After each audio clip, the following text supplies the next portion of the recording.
안녕하세요, 선생님들. 쉽게 배우는 인터넷 사진 이미지 편집 3일차 수업을 시작하겠습니다. 오늘은 어제 활용해 보신 포토스케이프를 연이어서 배워보실 거예요. 포토스케이프에서 다양한 자르기 메뉴를 활용해서 내가 원하는 비율로 사진을 잘라 보실 거고요. 그 다음 인물 사진을 보정하시는 방법을 배워보도록 하겠습니다. 인물 사진 같은 경우에는 피부톤이라던가 아니면은 화장 또는 잡티와 같이 우리가 부분 보정해 주셔야 되는 부분들이 있어요. 그래서 이것을 도구 메뉴를 활용해서 자세하게 인물 사진 보정하는 방법을 같이 실습해 보도록 하겠습니다. 그리고 마지막으로 일괄 편집 기능, 즉 여러 장의 사진을 한 번에 보정하고 수정하시는 방법을 또 배워보실 거예요. 그럼 모두 포토스케이프 화면을 준비해 주십시오. 포토스케이프를 실행하셔서 저를 따라 해주시면 되겠습니다. 포토스케이프 화면이 준비되셨나요? 그럼 12시 방향의 사진 편집 메뉴로 곧바로 들어가도록 하겠습니다. 사진 편집 메뉴 찾으셔서 클릭해 주세요. 그 다음 저번 시간에는 우리 기본과 개체 메뉴를 활용하셨는데요. 오늘은 저와 함께 자르기와 도구 메뉴를 활용해 보도록 하겠습니다.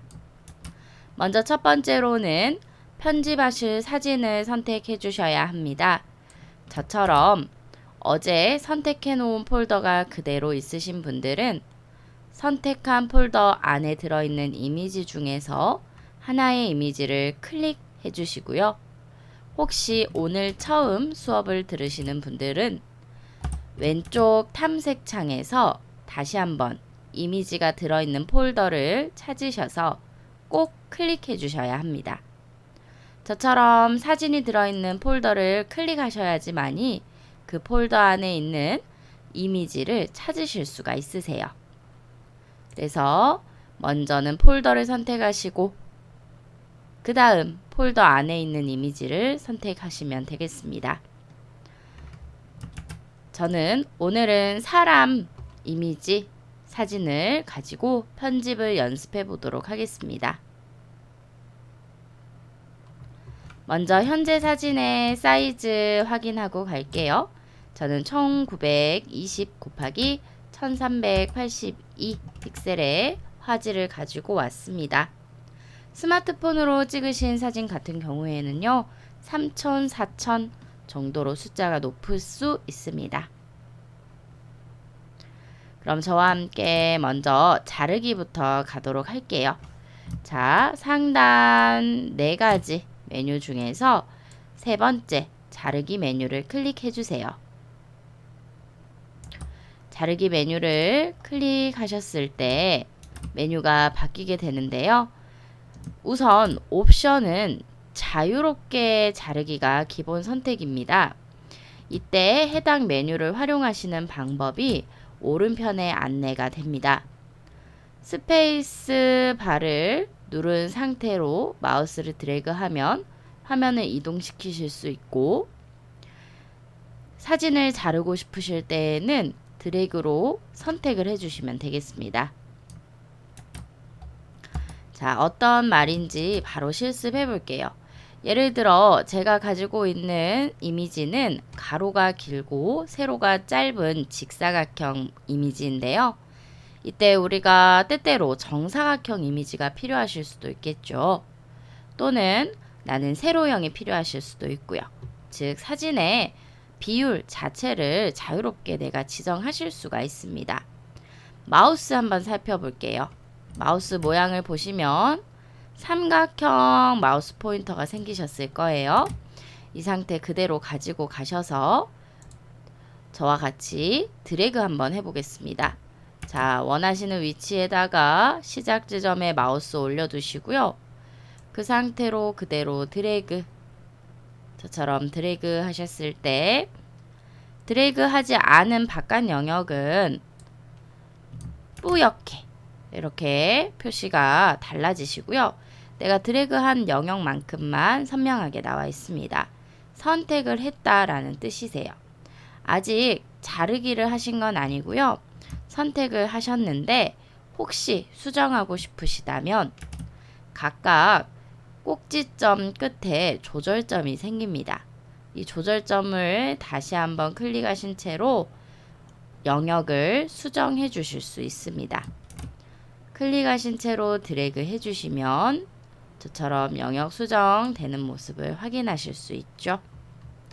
그리고 나서 자르기라는 메뉴를 한번 눌러주셔야 됩니다.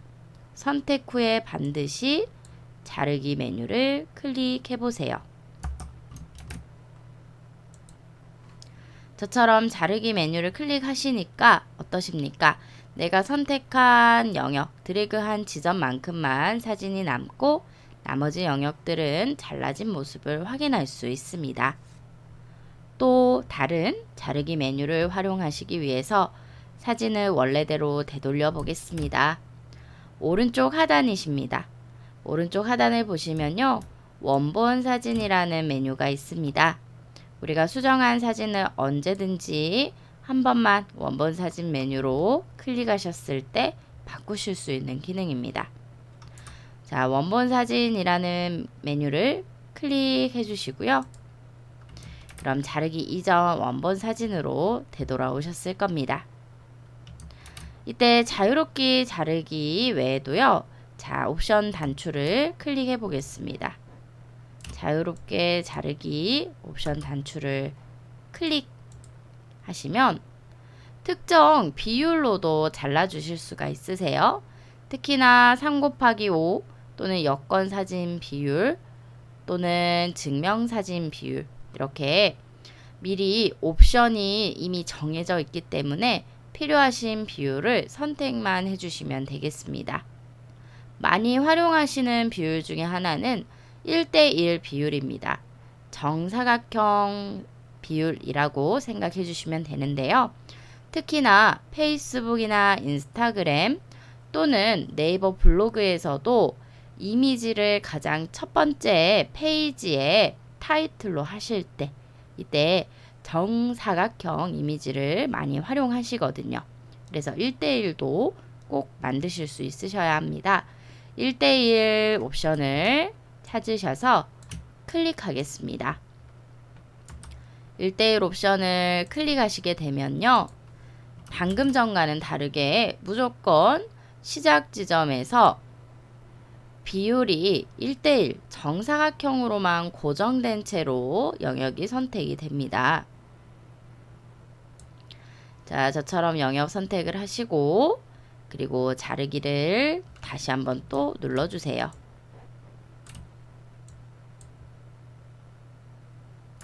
자르기를 클릭하시면 정사각형 이미지가 생성이 됩니다. 이 상태에서 또 다른 옵션을 보겠습니다. 꼭 사각형의 비율 말고도요. 원형으로 자르기를 사용하실 수도 있는데요. 물론 이때 단점이 있다면 바깥 공간에 여백이 투명하게 만들어지지 않는다는 단점이 있습니다. 무슨 말인지는 우리가 직접 실습을 해보실게요. 원형 자르기 메뉴에 클릭하셔서 체크를 넣어주세요. 원형 자르기 클릭하시게 되면 어두운 검정색 지금 컬러 보드가 나타나시거든요. 이때 이 검정색 컬러 보드 클릭하셔서 하얀색으로 변경하겠습니다. 가장 끝부분에 화이트 하얀색을 선택해 주십시오. 자, 그리고 나서 우리가 원형 자르기를 해보실 거예요. 역시나 원형도 내가 원하는 지점에서 드래그를 해주시면 되겠습니다. 저처럼 드래그 하시게 되면 원형의 이미지 선택 화면이 표시가 되시죠? 그리고 원하시는 위치에다가 마우스를 놓겠습니다. 혹시 원형의 중심점이 잘못됐다 생각하시는 분들은요. 안쪽에서 마우스를 클릭하신 채로 저처럼 이동시키실 수도 있습니다.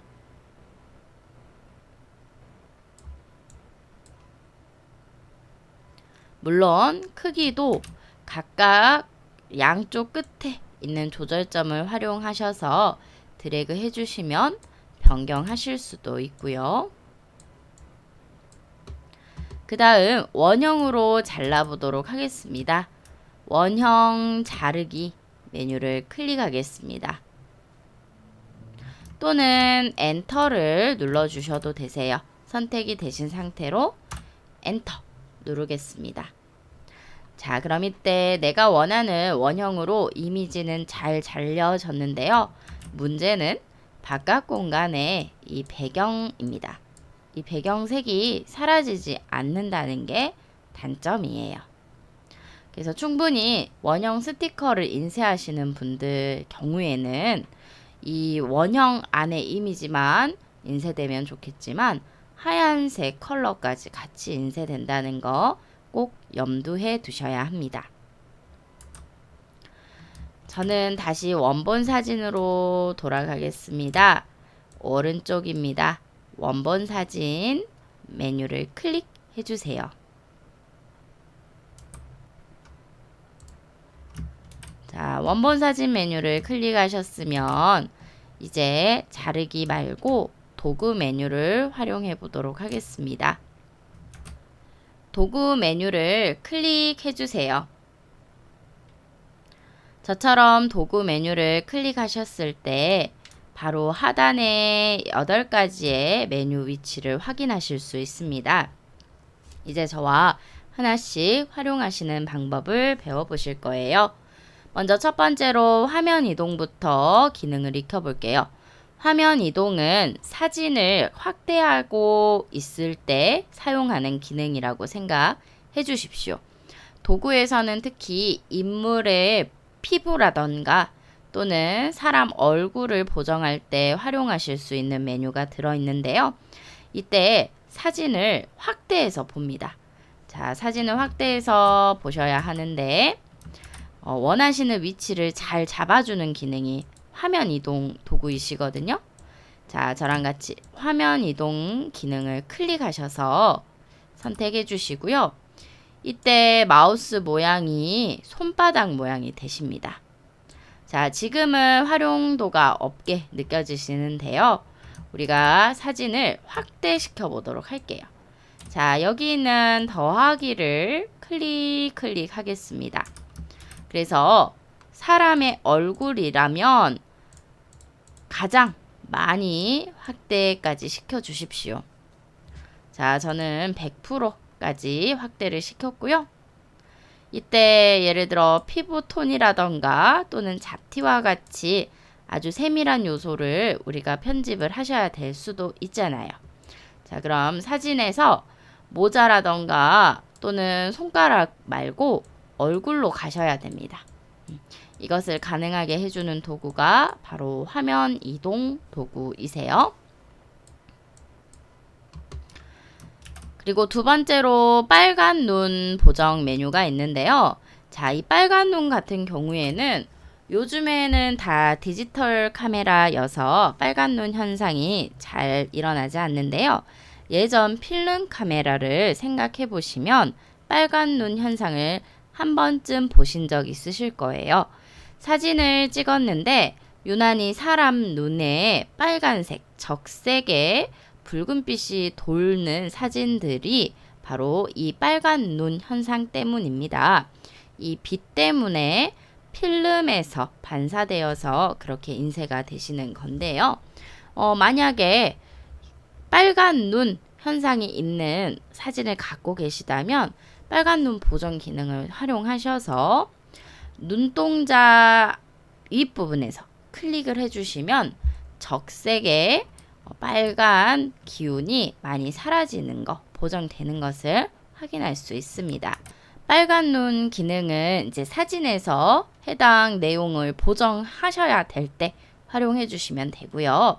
자, 저랑은 점 잡티 제거부터 또 같이 가도록 할게요. 점 잡티 제거를 클릭해 주세요. 점 잡티 제거 메뉴를 클릭하시게 되면 검은 점을 제거할 때 활용하는 메뉴입니다. 특히 검은 점 주위를 마우스로 클릭 하시면 자동으로 주변 피부색이 이식되는 것을 활용해 보실 수 있는데요. 자, 그럼 예를 들어서 저는 이제 검정색 점이 이 사진의 모델 피부에서는 볼 수가 없거든요. 그래서 대신 검정색 이 눈썹에다가 한번 기능을 활용해 볼게요. 자, 저처럼 여기가 만약 점이다 생각하시고요. 저와 같이 점 주변을 드래그 해 보십시오. 자, 이렇게 점 주변을 드래그 하시게 되면 어떠세요? 다른 색깔은 반응하지 않고 검정 색깔만 반응을 합니다. 점으로 인식을 해서 저는 이제 피부 톤이 자동으로 배치가 되어 있는 모습을 볼 수가 있는데요. 자, 이렇게 해서 만약 점이 많은 피부를 우리가 보정해야 한다면 이렇게 드래그 하시는 걸로 활용해 보실 수 있습니다. 이때 다른 컬러들은 반응하지 않고요. 오직 검정색 컬러에만 반응을 하시거든요. 그래서 반드시 점에만 이 기능을 사용해 주셔야 합니다. 저는 예시를 위해서 눈썹을 지웠기 때문에 다시 원본 사진을 클릭해서 되돌리기 하겠습니다. 그 다음 하단에 또 모자이크 메뉴를 선택해 주십시오. 이 모자이크 기능은 중요하신데요. 특히 인터넷에서 사진을 업로드 하실 때 많이 활용해 보실 수 있어요. 이유는 인터넷 공간에 사람 사진을 올리거나 또는 풍경 사진을 올릴 때 저작권뿐만 아니고 초상권도 우리가 고려를 해줘야 되고요. 그 다음에 개인정보도 보호를 하실 수 있으셔야 합니다. 그래서 내가 원하지 않는, 업로드하기 원치 않는 주변 사람이 같이 찍힌 경우 있죠. 그때는 사람들의 얼굴 다 가려주셔야 돼요. 초상권 때문입니다. 그리고 간판이나 자동차 번호판 또는 개인 전화번호와 같은 이런 개인 정보들도 인터넷상에 업로드 하실 때에는 반드시 지워주셔야 되거든요. 그 기능을 모자이크가 담당한다라고 생각해 주십시오. 우리는 모자이크의 강도를 조정할 수가 있습니다. 약하게 하실 수도 있고 중간 강도로 하실 수도 있고 또는 어떤 정보인지 구분이 가지 않게끔 하시려면 모자이크를 강하게 주시는 게 좋겠죠. 그래서 모자이크 강 기능도 있습니다. 모자이크 강을 저는 선택해 보겠습니다. 저처럼 모자이크 강 기능을 선택하시면요. 내가 원하는 영역에 모자이크 처리를 하실 수가 있으세요. 드래그입니다. 선생님들께서도 사진 위에서 원하시는 영역만큼 지정만 해주시면 돼요.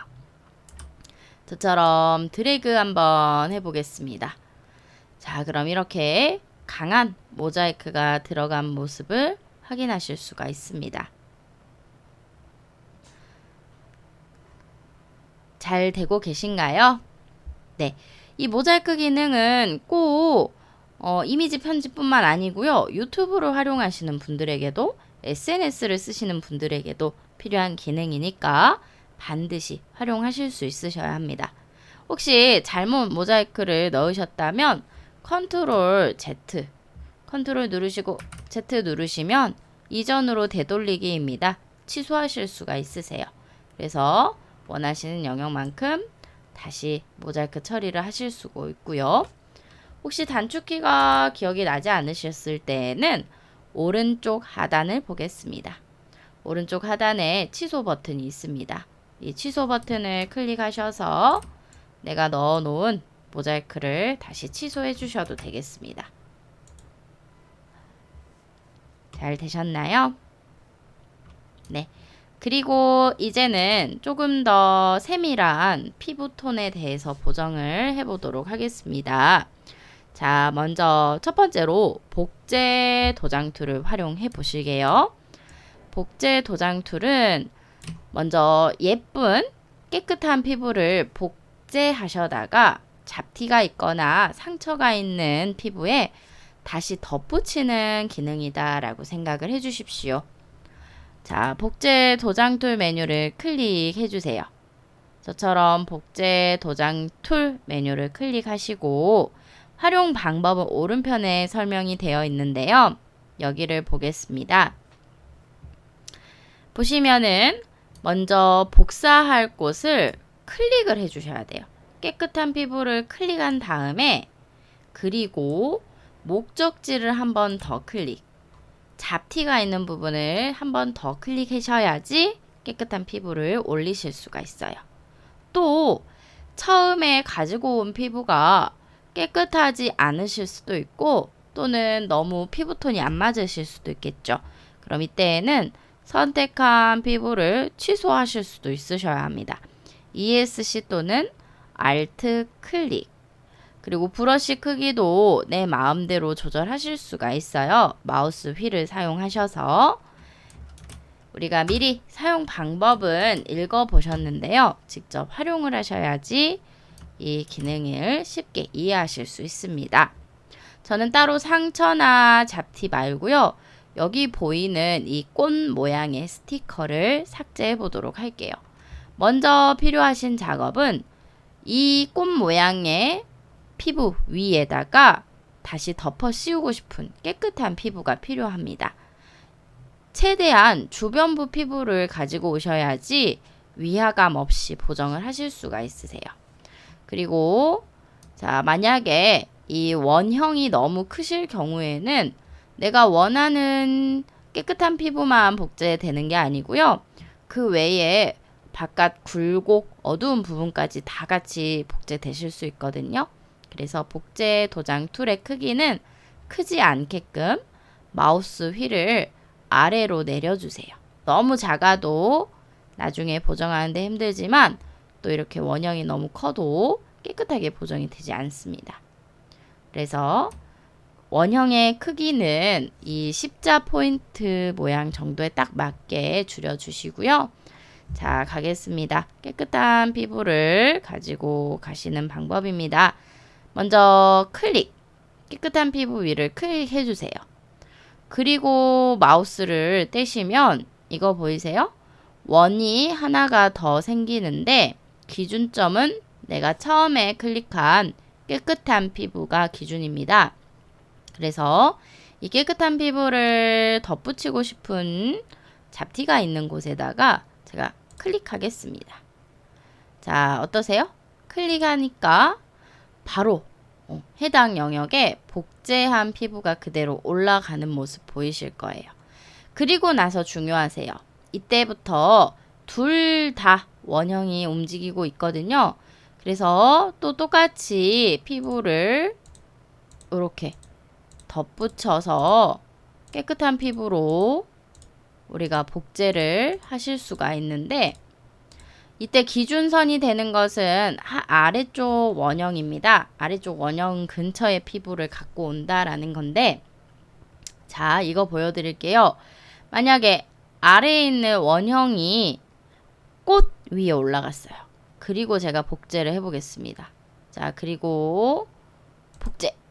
그러면 잡티가 사라지는 게 아니고요. 어떠세요? 추가가 돼버리십니다. 꽃 모양이 올라온 피부를 그대로 가지고 가시는 겁니다. 그래서 늘 이렇게 보정을 하실 때요. 내가 기준 가지고 오는 피부가 먼저 깨끗한지 그거를 확인해 주셔야 돼요. 깨끗한 피부를 가지고 오셔야지만이 우리가 원하시는 대로 보정을 하실 수가 있어요. 이게 바로 복제 도장 툴이고요. 혹시 잘못 피부를 갖고 오셨을 때 선택을 다시 하셔야 되잖아요. 그러면 Alt 키를 누르시고 클릭을 해주세요. 그럼 다시 깨끗한 피부를 우리가 기준점으로 삼으실 수가 있어요. 또는 완전히 처음 취소를 하고 싶어요. 처음으로 되돌아가는 취소를 하고 싶어요. 하시는 분들은 ESC 키를 눌러주셔도 됩니다. 그럼 다시 처음부터 깨끗한 피부를 찍고 그리고 잡티 위쪽을 이렇게 보정을 해주실 수가 있는 거죠. 최대한 잡티 근처의 피부를 가지고 오셔야 돼요. 그래야지 자연스럽게 보정이 되십니다. 자, 복제 도장 툴은 색깔 피부 자체를 복사해다가 붙여넣기 하시는 경우였습니다. 우리 이번에는 효과 브러쉬를 사용해 볼게요. 자, 효과 브러쉬는 어제 활용해 보신 다양한 필터나 효과 기능들을 바로 브러쉬로 사용하실 수 있는 건데요. 자, 효과 브러쉬 기능을 클릭하겠습니다. 저처럼 효과 브러쉬 기능을 클릭하시면 이때 밝게, 진하게, 어둡게 기능들이 있습니다. 무채화나 세피아, 음영 반전 같은 경우는 거의 사용을 하지 않고요. 밝게나 진하게, 어둡게, 즉 색감을 보정하실 때 이 기능을 활용하시면 좋습니다. 저는 밝게 메뉴를 클릭하겠습니다. 밝게 메뉴 클릭하세요. 자, 밝게 메뉴를 클릭하시면 똑같이 복제 도장 툴을 활용하셨을 때와 마찬가지로 원형의 마우스 포인터가 생깁니다. 그래서 이곳은 밝게 지금 하이라이트를 주셔야 되는 부분을 직접 클릭으로 지정을 해 주실 수 있어요. 특히 사람은 콧대 같은 경우에는 밝게 이렇게 만들어 주시면은 좋겠죠? 코끝이나 코끝 또는 이마 부분 또는 사람의 얼굴 전체가 좀 피부톤이 밝아야 한다 하시면 저처럼 밝게 이렇게 눌러주시면 되고요. 자, 이때 너무 톤이 밝다 싶으시면요. 취소해 버릴게요. 저 취소 눌러서 너무 밝게 하이라이트 들어간 부분들은 지우고 이런 기능이다 알아보셨으니까 자연스럽게 넣어 볼게요. Shift 키를 누르십시오. Shift. 키보드의 Shift 키를 누르시고 이제 밝아야 되는 부분에다가 하이라이트를 넣겠습니다. 자, 저는 코끝도 살짝 넣고 턱 끝도 넣고 이마 부분도 넣어 볼게요. 자, 어떠세요? 하이라이트 밝게 들어가면서 이전보다 훨씬 더 자연스럽게 들어가는 모습을 확인하실 수가 있습니다.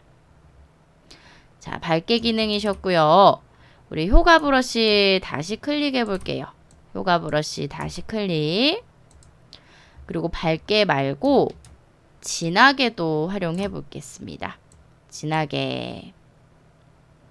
자, 진하게 클릭. 그러면 이때 이 기능은요. 원래 있는 이 색감을 조금 더 선명하게 해주는 거예요. 특히 이런 브라운 머리 색깔이라거나 아니면은 모델 같은 경우에는 손톱에 뭐 네일 아트를 했다 하시면 이 네일 아트 색이라던가 이 색감, 원래 기존에 가지고 있는 색감을 조금 더 진하게 만들어주는 기능입니다. 그래서 적절히 잘 활용해 보시면요. 강조하는 효과를 주실 수가 있어요. 훨씬 선명하게 인물의 지금 모습이 바뀌는 거 보이시죠? 원하시는 영역에다가 마우스 올리시고 저처럼 드래그 해주시면 돼요. 자, 실제로는 좀 부자연스러워 보일 수도 있는데요. 우리가 인물 사진은 확대해서 지금 편집하고 있잖아요. 그래서 확대를 줄여보시면 전체 맥락으로 보시면은 그리 어색하지 않을 수 있습니다. 자, 확대했다가 다시 재축소하시고 또 확대하시고 그러면 이동하거든요. 사진의 위치가. 우리는 지금 얼굴을 집중적으로 보정하고 있기 때문에 다시 화면 이동을 클릭하셔서 얼굴을 중앙에 오도록 만들겠습니다. 자, 마지막으로 또 효과 브러쉬에서 어둡게도 사용해 볼게요. 어둡게 메뉴를 클릭해 주세요. 어둡게 메뉴는 그림자가 진 영역에 사용하시면 좋고요. 역시나 이때에도 어둡게가 너무 진하게 들어가실 수 있어요. 그러면 Shift를 누르고 효과를 줘 보십시오. 그럼 자연스럽게 어두운 이 음영 효과를 넣을 수가 있습니다. 자, 저는 취소 또는 원본 사진을 눌러서 그 이전에 준 효과들을 다시 되돌렸고요. 어둡게 주고자 하는 영역. 예를 들어서 이렇게 사람의 눈 라인이라던가 또는 들어간 부분, 인중, 또 눈썹 앞부분 Shift 키를 누르고 주시면 훨씬 자연스럽게 들어가겠죠? 이런 부분에 보정을 넣어주시면 사람이 더 입체감 있게 보이실 거예요. 넣지 않았을 때와 넣었을 때 이 차이가 보이시나요? 네. 제가 원본 사진을 클릭하며 아무 효과도 넣지 않았을 때, 재실행을 클릭하면 효과를 넣었을 때 이렇게 왔다 갔다 하셔서 확인할 수 있습니다. 그래서 사람 경우에는 피부톤이라던가 또는 음영까지도 우리가 포토스케이프를 활용해서 보정을 해주실 수 있습니다. 마지막으로 페인트 브러쉬 기능을 활용해 보겠습니다. 자, 페인트 브러쉬 클릭하십시오. 페인트 브러쉬는 스포이드 모양의 아이콘이 먼저 나오실 거예요. 스포이드 자체가 어떤 용액이나 또는 물질을 추출할 때 쓰는 도구입니다. 마찬가지로 포토스케이프에서 페인트 브러쉬는요, 색깔을 추출할 때 활용하는 도구이거든요.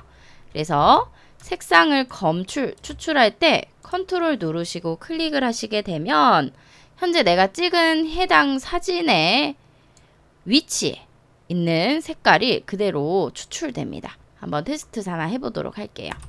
자, 컨트롤 키를 누르시고요. 그럼 이렇게 스포이드 모양이 나오셔야 돼요. 그 다음 선생님들 사진에서 한 구역을 클릭해 보십시오.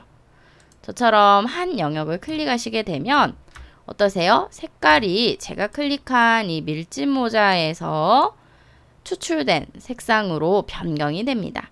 그럼 이 상태에서 어떻게 하시냐면요. 이 밀짚 모자 색이 들어갔으면 좋겠다 싶은 영역에다가 저처럼 드래그로 삽입을 하실 수가 있는 거예요. 색깔 그대로 가지고 와서 삽입이 가능하십니다. 그래서 이거는 보통의 인물 보정에선 잘은 사용하지 않는데요. 아주 미세한 잡티를 우리가 깨끗한 피부로 변경시키셔야 할 때, 그때 복제 도장 툴보다는 더 좁은 영역을 하셔야 할 때 이 기능을 활용해 주시면 되겠습니다. 자, 저는 취소 누를 거고요. 취소 눌러서 페인트 브러쉬는 취소하도록 하겠습니다. 자, 그럼 인물 보정을 해보셨으니까요. 이제 저장하셔야겠죠. 자, 여기십니다. 오른쪽 하단에 저장 버튼을 클릭할게요.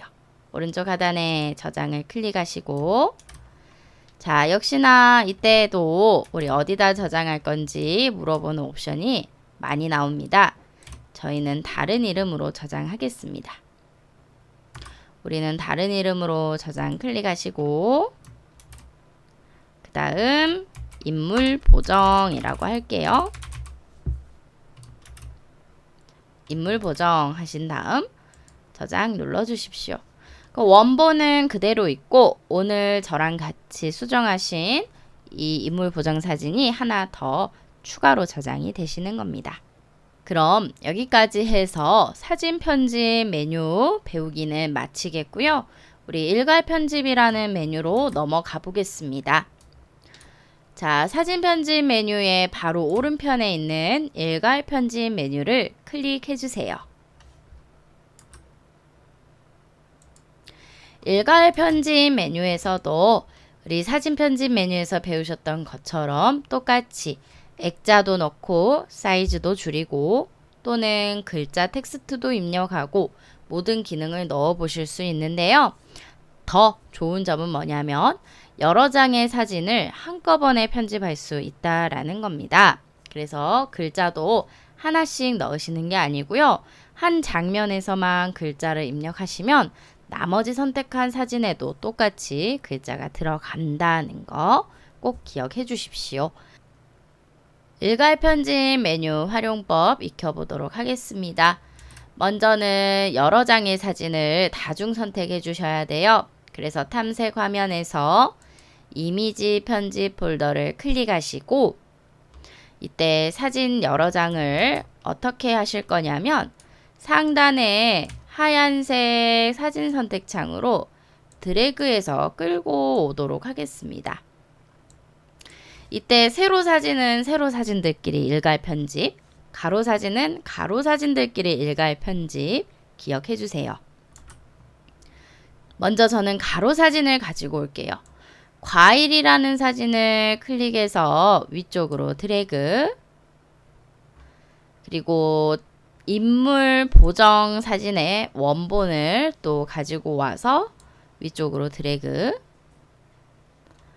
마지막 책과 함께라는 가로 이미지를 가지고 와서 드래그 해보도록 하겠습니다.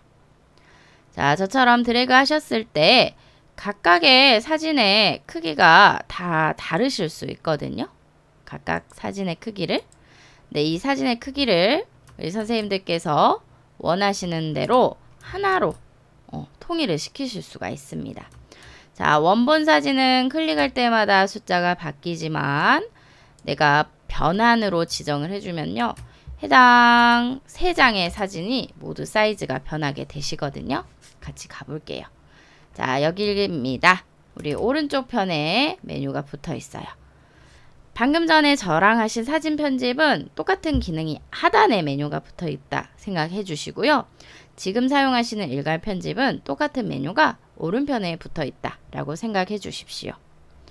크기를 조절하실 때 여기 크기 조절이라는 글자 말고 사각형의 작은 단추를 한번 클릭해 주세요. 사각형의 작은 단추를 클릭하시면 네이버 블로그에 가장 최적화되어 있는 740 사이즈를 선택해 주실 수 있습니다. 740 사이즈를 선택하겠습니다. 클릭하셔서 선택해 주시고 자, 그럼 나머지 사진들이 3000, 4000 사이즈였을지라도 지금은 740으로 변환이 되셨을 거예요. 이때 물론 가로 사진들은 740으로 잘 변환이 되어 있습니다. 다만 세로 사진, 즉 앞뒤 숫자가 다른 사진 같은 경우에는 우리가 원하시는 효과를 내기 어렵습니다. 그래서 가로형만 따로 꼭 묶어 주십시오. 자, 그리고 여기 보시면 텍스트라고 우리가 입력하지 않은 초록색 글자가 들어가 있거든요. 자동으로 텍스트를 지금 바꿔보라 라는 겁니다. 여기 갈게요. 개체라는 메뉴를 클릭해 주세요. 자, 개체라는 메뉴를 클릭하셔서 만약 글자를 넣고 싶지 않다 하신다면 이 글자 앞에 체크박스를 지워주시면 돼요. 글자 앞에 체크박스를 해제하겠습니다. 저처럼 글 1, 2, 3 앞에 체크를 모두 해주시면 이렇게 첫 번째 사진, 두 번째 사진, 세 번째 사진 모두에서 글자가 사라진 것을 확인할 수 있습니다. 이렇듯 일괄 편집은 한 장의 사진에 글자를 넣는다거나 또는 보정을 한다거나 이 변화만 주셔도 나머지 사진들도 동일한 결과값을 얻는다는 거 꼭 기억해 주십시오. 자, 그리고 필터 한번 넣어 보도록 할게요. 필터 메뉴를 클릭하겠습니다. 필터 메뉴를 클릭하셔서 이때에는 메뉴 모양이 조금 달라지신 거 보이실 거예요. 직접 이곳에서 하나씩 넣어 주실 수 있어요. 나는 선명도를 높이겠다. 선명하게 클릭하셔서 어느 정도 높이시고 싶은지 강도를 지정하시면 되고요. 또는 나는 진하게 하고 싶다 하시면 또 진하게 옵션에 들어가셔서 약, 중, 강 중에 옵션을 선택해 주시면 되고요. 한 장만 변하는 게 아니고 위쪽에 두 번째 종이, 세 번째 종이도 눌러보세요. 그러면 똑같이 필터가 적용되기 때문에 한 장을 기준으로 효과들, 필터들을 넣어주시면 안 됩니다. 전반적으로 내가 선택한 모든 사진에 잘 어울리는 필터를 꼭 입력을 해주십시오. 오늘은 따로 저장하지 않고 일괄 편집은 이런 기능이다 라고 익히는 정도까지 해보고요. 내일은 직접 이 보정과 글자 넣는 것을 통해서 결과물들을 만들어 보도록 하겠습니다. 자, 그럼 오늘 수업은 여기까지 할게요. 감사합니다.